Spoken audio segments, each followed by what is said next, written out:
नमस्कार मित्रांनो, प्रेमाची गोष्ट या मालिकेच्या आजच्या भागामध्ये आता मुक्ता सईचा जो काही प्रकार घडलाय तो स्वाती आणि इंद्राला सांगते. त्याच वेळेला मग आता इथे इंद्रा ही खूप चिडते आणि म्हणते की अच्छा, हे सगळं त्या सावनीने केलंय. तर त्या सावनीच्या तर कोयत्याची शपथ घेऊन सांगते, त्या सावनीला मिनी सोडणार नाही. ती जे काही करते ना त्याचा पश्चाताप तिला होणारच. सगळ्यांच्या वाईटावर टपली ती. खरंच खूप वाईट करते ती. तिला काहीच कळत नाही आहे. अगोदर स्वतःच्या पोरांचा तर काहीच विचार नाही. आपल्या सुखाच्या संसाराला नजर लावते ती बाई आणि स्वतःच्या पोरांना पण नजर लावते. असं जगासमोर या सगळ्या गोष्टी आणून तिला काय होतंय काय माहिती. परंतु खरंच या सगळ्या गोष्टीत मी तिला कधीच माफ करणार नाही. ती जे करते ना ते खरंच खूप चुकीचं करते. मी सांगते देवा तिला कधी पण माफ करणार नाही. एकवीर आई तिचा तळतळाट होऊ दे असं म्हणून आता इथे एकविरा आईला तिची प्रार्थना सुरू असते की माझी पोर खरंच खूप चांगली आहे. माझी सई आणि माझं सागऱ्या सगळे खरंच खूप चांगले. पण ही बाई जी घरात आली ना तिने सगळ्याची वाट लावली. तिने आमच्या सगळ्यांच्या चुकाला नजर लावली आणि तिचं कधीही शांत होणार नाही. तिच्यामुळेच माझी पोरं ही आता दुःखात आहेत. तर त्यावेळेला सागर म्हणतो की मम्मी, हे सगळं जे काही घडतंय ते त्या सावनीमुळे. त्याला खरं तर मी पण जबाबदार आहे. आता तू जे काही बोलतेस की पोरं त्रासात आहेत, त्याला तितकाच मी पण कारणीभूत आहे. कारण मी पण तसं वागलो असेन म्हणूनच तर आज असं मला सगळं भोगावं लागतंय. हे सगळं माझ्या माथी लागलंय. आणि त्यावेळेला जेव्हा आपला आदित्य घर सोडून चालला होता तेव्हा त्याने मला एक प्रश्न विचारला होता की पप्पा, मी खरंच जाऊ का? तेव्हा त्याच्या प्रश्नाकडे किंवा त्याच्या नजरेचं माझ्याकडे काही उत्तर नव्हतं. आणि आज आज माझी सई मला विचारत होती की पप्पा, तुला मी खरंच नको होते का? आणि तिच्याही प्रश्नाचं उत्तर माझ्याकडे नव्हतं. माझ्या दोन्ही मुलांच्या प्रश्नांची आणि नजरेची उत्तरं माझ्याकडे नाहीच. मी बाप म्हणून खरंच हरलोय असं म्हटल्यावर आता सगळ्या खूप वाईट वाटतं. सागर म्हणतो की नाही मुक्ता, मी खरंच खूप मोठी चूक केली आहे. मी बाप म्हणून खरंच हरलो यार मुक्ता असं म्हणून तो आता खूपच टेन्स्ड होत असतो आणि त्याच्या डोळ्यातून पाणी येत असतं. तर आता मुक्ता ही म्हणते की सागर प्लीज शांत व्हा. सागर म्हणतो की नाही मुक्ता, हे सगळं खरं तर माझ्यामुळे पण घडते. मी पण त्या सगळ्याला अगदी बरोबरीने जबाबदार आहे. काही झालं तरीही सईच्या बाबतीत मी तसाच वागायचो ना, म्हणूनच तर आज तिने माझ्यासमोर हा प्रश्न उभा केला. आणि सावनी जे काही बोलली त्यावर ती आता मला सुनावत होती. आणि खरंच या बाबतीत मी चुकलो. माझ्या मुलांच्या बाबतीत त्यांना प्रेम द्यायला मी चुकलो. खरं तर मुलं बापाकडे प्रेमाचा आधार म्हणून बघत असतात, खांद्यावर मिरवण्यासाठी. परंतु मी असं काहीच केलेलं नाही. मी माझ्या मुलांना कायम दुःखच देत आलो आहे. माझ्या मुलांना कायम त्रासच होत आला आहे माझा.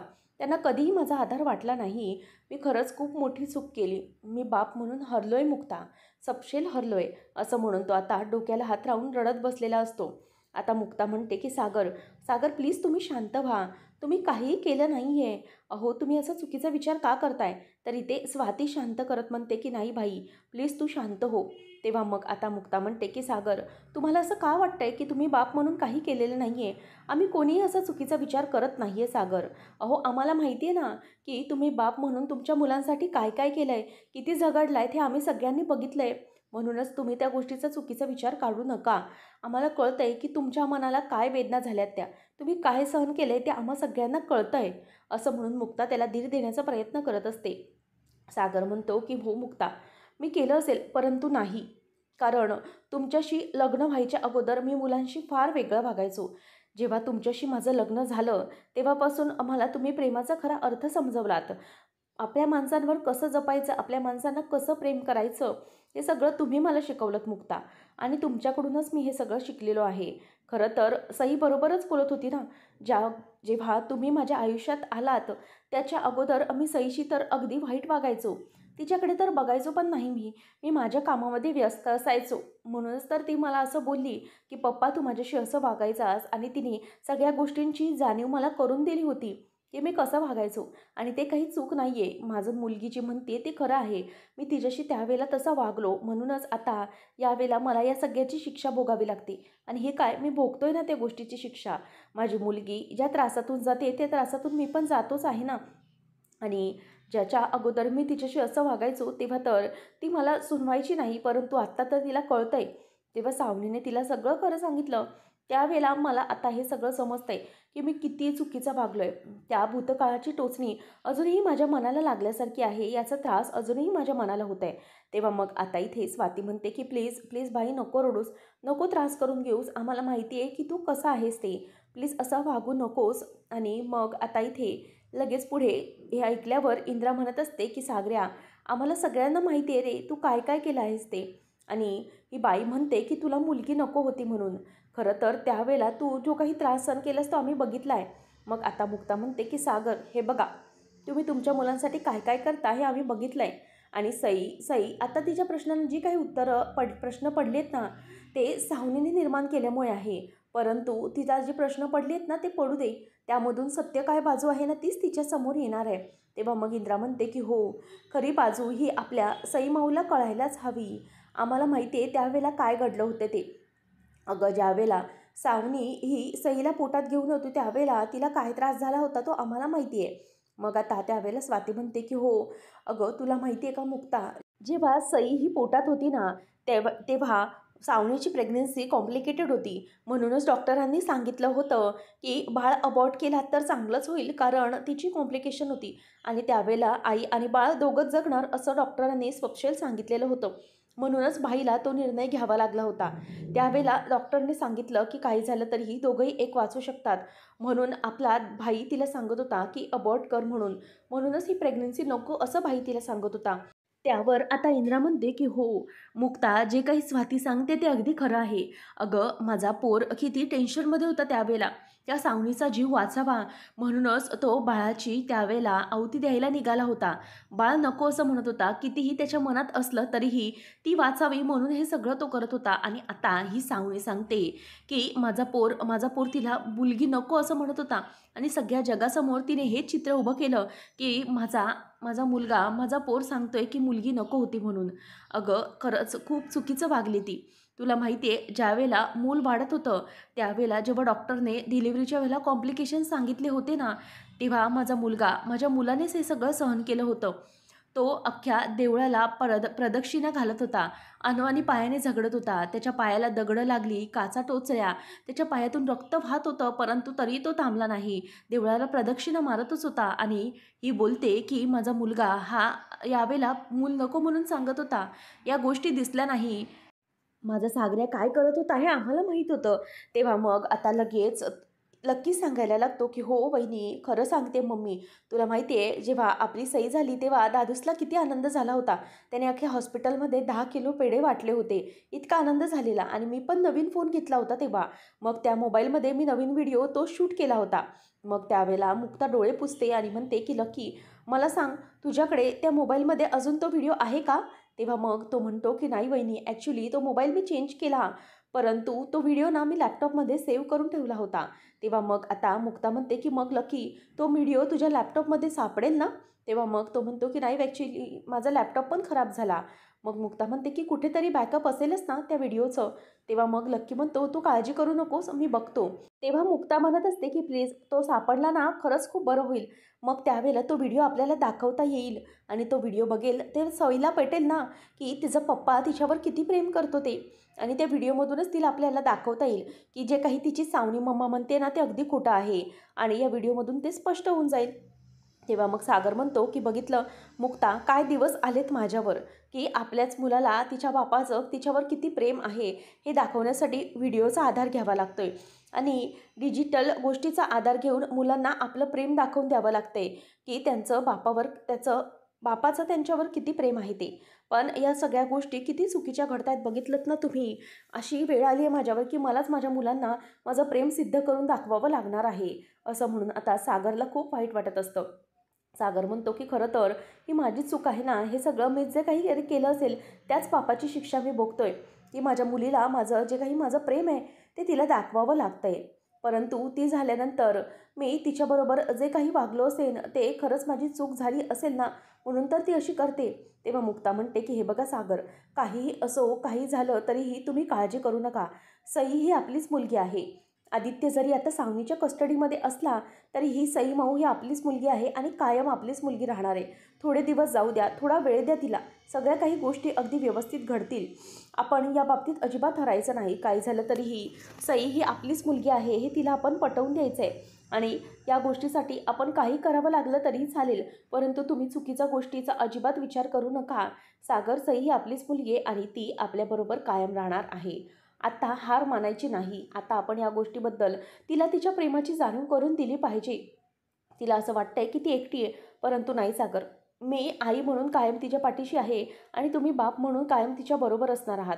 याच गोष्टी आपल्याला बघायच्या आहेत. त्याच वेळेला आता बाहेरून आवाज येतो की सागर कोळींचं घर हेच आहे का? तेव्हा लक्की बाहेर दरवाजा उघडतो आणि सगळेजण बाहेर येतात. मग आता इथे मीडियावाले लगेच येतात आणि म्हणतात की मिस्टर सागर कोळी, आम्हाला तुमचा एक बाईट घ्यायचा आहे. ते म्हणजे की मला खरं खरं सांगा मीडियाला, की जे काही सावनी भोईर यांनी तुमच्यावर आरोप केले ते खरे आहेत का? की तुम्ही सावनी भोईर यांना तुमचं बाळ पाडायला सांगितलं होतं आणि तुम्हाला ते मूल म्हणून नको होतं, असं सावनी भोईर यांनी सगळ्यांसमोर जगजाहीर सांगितलं. ते खरं होतं का? तुम्हाला ते मूल खरंच नको होतं का? की एक मुलगी म्हणते की खरंच तुम्हाला असं वाटत होतं की ते मूल हे तुमचं नाही, अशी तुम्हाला शंका होती, म्हणून तुम्ही असं केलंत का? त्यावेळेला सागर आता चिडतो आणि त्यांच्या अंगावर म्हणजेच एका पत्रकारावर धावून जातो. आणि त्याच वेळेला मग आता मुक्ता आणि लकी थांबवतात आणि मीडियावाला म्हणतो की सागर कोळी, हे तुमचं वागणं अजिबातच योग्य नाही आहे. एका मीडियाबरोबर कसं वागायचं हे तुम्हाला कळत नाही का? तुम्ही इतक्या तिरसट स्वभावाचे असाल असं वाटलं नव्हतं. याचा अर्थ सावनी यांनी तुमच्यावर जे आरोप केलेत ते अत्यंत खरे आहेत. तेव्हा मग आता मुक्ता म्हणते की बस करा, काय चाललंय तुमचं? आणि ती म्हणते अगोदर तुमचा तो कॅमेरा थांबवा, शूट करणं थांबवा. तेव्हा मग आता तो माणूस म्हणतो की मॅडम, हे बघा, तुम्ही हे जे काही वागताय ते खूप चुकीचं आहे. आम्ही फक्त आमचं काम करायला आलो आहे, आम्ही बातमी घ्यायला आलो आहे, बस, बाकी काही नाही. त्यावेळेला मग आता मुक्ता म्हणते की तुम्ही बातमी घ्यायला आलात ना, मग तेवढंच काम करा ना. एखाद्याच्या पर्सनल आयुष्यामध्ये डोकावण्याची कोणी परमिशन दिलेली आहे? तुम्हाला कोणी त्याचा हक्क दिला? खरं तर ह्या सगळ्या गोष्टी तुम्ही फार चुकीचे करताय. तुम्हाला कळत नाही आहे. तुम्ही एखाद्याच्यावर असा आरोप कसा लावू शकता? तुम्हाला सत्य बाजू माहीत नसताना. सत्याला 2 बाजू असतात. तुम्ही एक बाजू बघितली, दुसरी तुम्ही बघितलेली नाही. तेव्हा मग आता ती म्हणते तुम्हाला शूट करायचंच आहे ना? ठीक आहे, करा मग शूट. मी देते तुम्हाला बाईट. तुम्ही जे काही म्हणताय ते खूप चुकीचं आहे. जे आमच्या कुटुंबावर आरोप लावण्यात आलेत ते खूप चुकीचे आहेत. कारण सावनी भोईर यांनी हे एक रचलेलं षडयंत्र आहे आणि आमच्या कोळी कुटुंबाच्या विरोधात आम्हाला बदनाम करण्याची हे सगळं घटना आहे. त्यावेळेला जे सगळं काही घडलं ते त्यांनी चुकीच्या पद्धतीने मीडियासमोर आणलं आहे. ते म्हणतायत की मूल नको होतं, परंतु त्यावेळेला त्यांचीच प्रेग्नन्सी ही कॉम्प्लिकेटेड होती आणि तेव्हा त्या वाचणार किंवा बाळ वाचणार अशी सिच्युएशन होती. म्हणूनच सागर कोळी यांनी त्यांना बाळ अबॉर्ट करायला सांगितलं होतं. त्यांची काळजी होती म्हणून. परंतु त्यांनी मीडियासमोर जे काही चित्र आणलं ते अत्यंत चुकीच्या पद्धतीने आणलं आणि म्हणूनच मला हे सगळं बोलावं लागतंय. त्यावेळेला आता मुक्ता म्हणते की कळलंय तुम्हाला की काय खरी गोष्ट आहे ते? तुम्ही स्वतःला मीडिया म्हणवता ना, मग खरी काय ती बातमी जगासमोर आणणं हे तुमचं कर्तव्य आहे की नाही? की फक्त जे काही दिसतंय ते छापत राहणं हे तुमचं कर्तव्य आहे? काही झालं तरीही तुमचं जे कर्तव्य आहे ते तुम्हाला पार पाडलंच पाहिजे आणि काही झालं तरी तुम्हाला खोटी बाजू ही जगासमोर आणलीच पाहिजे. म्हणून आता जा आणि हे न्यूज समोर दाखवा. तेव्हा मग एक मीडियावाले म्हणते की याच्या तुमच्याकडे काय पुरावा आहे? जे तुम्ही म्हणताय ते खरं आहे. तेव्हा मग मुक्ता म्हणते की पुरावा आम्ही लवकरच सादर करू, तोपर्यंत तुम्ही आता या, असं म्हणून आता ती तिला जायला सांगते. आणि त्यानंतर आता इथे मुक्ताने सगळ्या पत्रकारांना पाठवून लावलेलं असतं आणि स्वतः ती आता एक जिंकलेली असते आणि सागरच्या मागे ढाल बनून मुक्ता आता उभी असते. आणि या सगळ्यामुळे आता सगळ्यांना आनंद वाटतो. इंद्रालाही बरं वाटतं की मुक्ताने योग्य तोच निर्णय घेतला आणि सगळ्या पत्रकारांना तिने अगदी व्यवस्थितरित्या पाठवून लावलं. आता सागरला मुक्ताचा अभिमान वाटू लागतो आणि तो मुक्ताच्या खांद्यावर हात ठेवतो आणि मग लकी म्हणतो की दादू चल, आपण आतमध्ये जाऊया. आता सगळेजण आतमध्ये जातात आणि लकी आता दरवाजा लावून घेतो. अशा प्रकारे मुक्ताने अगदी व्यवस्थितरित्या त्या पत्रकारांना बाहेर घालवून लावलेलं असतं. नंतर इथे TV चॅनलवर सगळं दाखवत असतात की कशाप्रकारे मुक्ता ही सगळ्या पत्रकारांबरोबर डील करत होती आणि ते सगळं काही आता सावनी इथे ऐकते आणि ती हर्षवर्धनला कॉल लावते आणि मग हर्षवर्धन देखील आनंद झालेला असतो. हर्षवर्धनला ती म्हणते की हर्ष, बघितलं का न्यूज चॅनलवाले काय दाखवत आहेत ते? तेव्हा मग आता इथे लगेच तो म्हणतो की हो ना, बघ ना, त्या सागर कोळीचा चेहरा ना अगदी बघण्यासारखा झाला आहे. त्याचा असा बँड वाजवला आहे ना आपण, खरंच खूप मजा येते त्याचा चेहरा बघताना. तेव्हा मग सावनी म्हणते की हो, खरं तर सागर कोळीला पूर्णपणे बर्बाद केल्यासारखं दिसतोय आणि ही मुक्ता त्याच्या समोर आहे. कधीपर्यंत ही मुक्ता त्याला वाचवणार आहे? आपल्या बायकोच्या पदराआड लपावं लागलं या सागर कोळीला मीडियावाल्यांसमोर. तेव्हा मग आता हर्षवर्धन म्हणतो की हो, बरं झालं आपण त्या पत्रकारांना त्याच्या घरी पाठवलं. बघ ना त्याचा चेहरा कसा झाला आहे, त्याचा पूर्णपणे बँड वाजला आहे असंच दिसतोय. आणि जे काही त्याने केलं आहे ना, आपण पूर्णपणे त्याची वाट लावून टाकली असंच वाटतंय सगळं बघून. मला तर हे सगळं पाहून खरंच खूप आनंद झालेला आहे. त्यावेळेला मग आता इथे सावनी म्हणते की आत्ता मला बघायचं आहे की मी त्याबरोबर काय काय करू शकते. या सागर कोळीला मी आता सोडणार नाही. हर्षवर्धन म्हणत असतो की मी तुला सांगितलं होतं ना की आपण दोघं जर एकत्र आलो तर आपण दोघंही त्यांचा बँड वाजवू शकतो, आणि आपण तसंच केलं. आणि त्याच वेळेला मग आता इथे सावनी म्हणते पण तू अजिबात बदललेला नाहीस ना, तू तसाच आहेस. तेव्हा मग हर्षवर्धन म्हणतो की काय. तेव्हा ती म्हणते की हरामखोर, आणि फोन कट करून टाकते. त्याच वेळेला आता हर्ष ते ऐकून हसायला लागतो.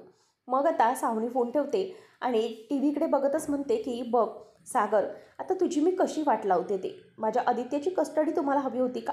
बघा आता मी तुमच्यासमोर काय काय करते ते. मुक्ता आणि सागर, तुम्हा दोघांना आता बर्बाद केल्याशिवाय ही सावनी गप्प बसणार नाही. तुमची वाट लावणारच आहे ही सावनी, असं आता इथे म्हणून ती खुश होत असते. त्यानंतर इथे आता सागर हा त्याच्या खोलीमध्येच बसलेला असतो आणि त्याच्या डोक्यामध्ये विचार सुरू असतात. त्याच वेळेला आता तिथे तो विचार करत असताना तिथे मुक्ता येते आणि मुक्ताच्या हातामध्ये कॉफीचा मग असतो. आता मुक्ता विचार करते की मी आता सागरला काय समजावू, म्हणून आता मुक्ता ही समोर जाते. त्याच वेळेला आता सागर हा अगदी बसलेला असतो. मुक्ता येते आणि सागरला म्हणते की सागर, काय झालं आहे, तुम्ही प्लीज शांत व्हा आणि हे घ्या, तुमच्यासाठी मी कॉफी आणलेली आहे. प्लीज ही कॉफी पिऊन घ्या, म्हणजे तुम्हाला जरा बरं वाटेल आणि तुमच्या मनामध्ये जे काही त्रास आहे तो जरा कमी होईल आणि तुमचं डोकं जरा शांत होईल. सागर म्हणतो की नको मुक्ता, खरंच माझी इच्छा नाही आहे कॉफी वगैरे घेण्याची. हे सगळं काही जे घडतं आहे ना त्याचा मला खरंच खूप त्रास होतो आहे. मला खरंच काही खाण्याची किंवा पिण्याची इच्छा अजिबातच उरलेली नाही आहे. मुक्ता म्हणते की सागर हे बघा, प्लीज शांत व्हा. तेव्हा सागर म्हणतो की मुक्ता, कसं शांत होऊ मी? बघितलं ना तुम्ही, आता मीडियावाले पण माझ्यावर प्रश्न उठवायला लागलेत की मी हे जे काही करतोय ते बरोबर करतोय की चुकीचं करतोय. आणि सावनीने सगळ्या लोकांसमोर हे सगळं सत्य आणलंय. आता माझ्या मुलांना काय वाटत असेल माझ्याबद्दल, असं म्हणून आता सागर हा मुक्ताच्या मांडीवर डोकं ठेवून रडू लागतो. मुक्ता म्हणते की सागर हे बघा, तुम्हाला जे काही वागतंय ते अत्यंत योग्य आहे, परंतु तुम्हाला माहिती आहे ना, तुमच्या मनापासून तुम्हाला कळतंय ना की तुम्ही हे जे काही केलं आहे ते अगदी योग्य केलं आहे. तुमच्या मुलांसाठी तुम्ही काय काय केलं आहे तुम्हाला कळतंय ना. मग प्लीज सागर, त्याविषयी विचार करण्याची काहीच गरज नाही आहे. तुम्ही फक्त एकच विचार करा की सध्या आपल्या सई माऊला हे सगळं समजावायचं आहे, या सगळ्यातून तिला बाहेर काढायचं आहे. याच्यामध्ये तिची काही चूक नाही आहे किंवा तुझ्या पप्पाची काही चूक नाही आहे हे तिला दाखवून द्यायचं आहे. आणि त्याच्यासाठी आपण असं बसणं शक्य नाही आहे. आपण काही ना काहीतरी केलं पाहिजे. सईच्या मनातून जो काही गैरसमज आहे तो आपण दूर केला पाहिजे सागर. जर तुम्ही असाच विचार करत राहिलात तर मग सई माऊच्या मनातील गैरसमज कोण दूर करणार आहे बरं? काही झालं तरी आपण हे असं बसता शांत कामा नये. आपण काहीतरी केलंच पाहिजे. आणि सागर हे बघा, तुमचं जे काही म्हणणं आहे ना ते मला पटतंय, परंतु आता असं हरून चालणार नाही आहे. आपल्याला लढावंच लागणार आहे. त्या सावनीला दाखवावंच लागणार आहे की आपणच आपल्या सई माऊसाठी योग्य पॅरेंट्स आहोत. सागर म्हणतो की बरोबर बोलताय मुक्ता तुम्ही. आता रडून अजिबात चालणार नाही आहे, आता लढण्याची वेळ आली आहे. म्हणूनच आता सागर हा स्वतःचा स्लीव्स फुल काढतो आणि म्हणतो की मी आत्ताच त्या सावनीकडे जातो आणि तिला चांगलाच धडा शिकवतो. आपल्या मुलांशी असं कसं वागू शकते तिला मी बरोबर आता जाब विचारणार आहे. त्यावेळेला मुक्ता ही सागरला थांबवते आणि म्हणते की सागर, आपण असं करायचं नाही आहे. असं आताताईपणा केला तर आपल्याला त्या सावनीला तेच तर हवं आहे की आपण हे सगळं करू आणि ती त्याचा चुकीच्या पद्धतीने वापर करून घेईल. मला कळतं आहे, परंतु आपण शांतपणे हा सगळा प्रश्न विचारायचा आहे. काहीही झालं तरीही त्या सावनीसमोर आपण जायचं आहे, परंतु तिला विचारण्यासाठी मीही येणार आहे, असं आता इथे मुक्ता त्याला म्हणते. त्यानंतर सावनी ही शांतपणे बसलेली असताना मुक्ता ही तिच्या दरवाजावर आलेली असते. आता मुक्ता आल्याबरोबर सावनी म्हणते की ओ मुक्ता, आलीस तू? मला माहीतच होतं की तू इथे घरी येणारच आहे, कारण मी तुझ्यासाठी पण कॉफी ठेवली होती. चल आपण दोघी कॉफी घेत घेत बोलूया. त्यानंतर मग आता इथे मुक्ता म्हणते की मी तुझी कॉफी वगैरे प्यायला इथे अजिबात आलेली नाही आहे आणि या कॉफीमध्ये अजिबात रस नाही आहे मला. त्यावेळेला सागर देखील येतो आणि मग सावनी म्हणते की अच्छा, म्हणजे तुम्ही दोघंजणही आलेले आहात. ओ वाव, खरं तर मला वाटत होतं मुक्ता की खरं तर सागरलाच तुझ्या कुबड्यांचा आधार लागतो, परंतु आता मला कळतंय की मुक्ता तुलाही सागरच्या कुबड्यांचा आधार लागतोच. तेव्हा मग आता मुक्ता पुढे बोलत सुटते की सावनी, तुला हे सगळं करताना जरा पण लाज वाटत नाही का गं? अगं ती लहान मुलगी आहे, तिच्या मनावर या सगळ्याचा किती गंभीर परिणाम होऊ शकतो याची जरा तरी तुला जाणीव आहे का? अगं, इतकी लहान आहे ती सई. तिच्या या सगळ्या तुझ्या बोलण्यामुळे, मीडियामध्ये बोलण्यामुळे तिच्या मनावर, बालमनावर काय परिणाम झाला असेल याचा विचार तुझ्या डोक्यात आहे का? अगं, ती आपली आई अजूनही खरं बोलते किंवा आपली मम्मी कधीच खोटं बोलू शकत नाही, या सगळ्या मनावर, या सगळ्या विचारात राहणारी मुलगी आहे. अजून ती लहान आहे आणि तू तिच्यासमोर हे कसलं आयुष्य मांडलं आहेस गं? हा कसला खेळ मांडला आहे तू? जरा तरी याचा विचार केलास का, की तू काय केलं आहेस याचा? तिच्या मनावर याचा किती परिणाम झाला आहे? तेव्हा मग आता इथे सावनी म्हणते की अच्छा, म्हणजे याची जाणीव तुम्हाला आत्ता झाली आहे तर, की तिच्या मनावर काय परिणाम होतो. जेव्हा माझ्या दोन्ही मुलांना तुम्ही माझ्यापासून हिरावून घेत होतात, तेव्हा तुम्हाला काही वाटलं नाही का? तेव्हा तुम्ही माझ्या मुलांचा विचार केला नाहीत का? तेव्हा मग आता इथे सागर म्हणतो की हे बघ सावनी, हे जे काही केलंयस ना, हे तू चुकीच्या पद्धतीने केलेस. हे जे काही मीडियासमोर आणलंयस ते खोट्या पद्धतीने आणलेलं आहेस तू. सावनी म्हणते की हो, केलंय मी खोट्या पद्धतीने मांडण्याचा प्रयत्न, परंतु तुम्ही काय केलात? तुम्ही माझ्या दोन्ही मुलांना माझ्याकडून हिरावण्याचा प्रयत्न केलेला आहात आणि तुला काय वाटतं की तू हे जे सगळं करत बसशील, इथे मला लीगल नोटीस देशील आणि मी शांत बसेन, मी बघत बसेन की तुम्ही काय काय करताय ते. परंतु नाही, मी असं अजिबात सहन करणार नाही. मुक्ता, तू माझी मुलं चोरलेली आहेस आणि मुलं चोरली आहेस म्हणूनच मी आता शांत बसणार नाही. मी मला जे काही हवंय ते करेनच, असं ती मुक्ताला बोलते. त्याच वेळेला आता इथे सागर म्हणतो की हो, ही गोष्ट खरी आहे की मुक्ताने तुझी मुलं चोरली आहेत. परंतु लक्षात ठेव की मुक्ताने मुलं नाही तर मुलांचं मन देखील चोरलेलं आहे. मुलांना अगदी प्रेमाने जिंकलंय तिने. जे तुला इतक्या वर्षात जमलं नव्हतं ते मुक्ताने करून दाखवलं. दोन्ही मुलं मुक्तावर आणि माझ्यावर प्रेम करतात. हां, माझी सई माऊ सध्या तिच्या मनात गैरसमज आहे म्हणून नाराज आहे. परंतु लक्षात ठेव, ती माझी मुलं आहेत आणि ती माझ्यापासून कधीही, तू काहीही प्रयत्न कर तरीही दूर जाऊ शकणार नाहीत. तेव्हा मग आता सावनी म्हणते की हा सगळा गैरसमज आहे तुझा. हे बघ, एक गोष्ट चांगलीच लक्षात ठेव, काही झालं तरीही मी माझ्या मुलांची कस्टडी ही तुझ्यापर्यंत मिळवू देणार नाही. आणि तू काय म्हणतेस की सईला लहान असताना तुम्ही दोघांनी फूस लावली. जेव्हा ती लहान होती ना, तेव्हा तुम्ही तिची कस्टडी मिळवली आहे आणि म्हणून ती आता तुमच्याकडे. परंतु एक गोष्ट चांगलीच लक्षात ठेवा की माझा आधी समजूतदार आहे, तो मोठा आहे, आता मॅच्युअर आहे. त्याला कळतं की कोण काय आहे आणि त्याची मम्मा कशी आहे ते. म्हणूनच लक्षात ठेव, काही झालं तरीही माझ्या आदित्यची कस्टडी तर सोडाच, परंतु माझ्या सईची कस्टडी पण मी तुमच्यापासून हिरावून घेणार आहे. काही झालं तरीही माझ्या सई माऊला पण मी तुमच्याबरोबर राहू देणार नाही. सईची कस्टडी तुमच्यापासून हिरावणार.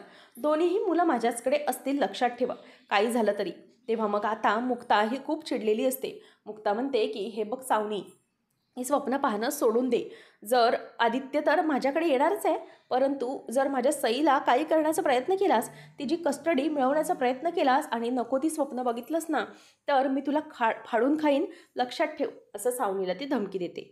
पुढच्या भागामध्ये आपण पाहणार आहोत, मुक्ता सावनीला म्हणत असते की मुलांच्या इमोशन्सची खेळण्याची सवय सोड आता, नाहीतर मी माझी लेवल सोडेन आणि तुला दाखवून देईन की मी काय काय करू शकते ते. म्हणूनच तू आता तुझ्या इज्जतीमध्ये राहा, नाहीतर मी काय करेन ना याचाही नेम नाही. मी जे काही करेन यावर तू अजिबातच विश्वास ठेवू शकणार नाहीस, अशी धमकी आता इथे मुक्ता ही सावनीला देते.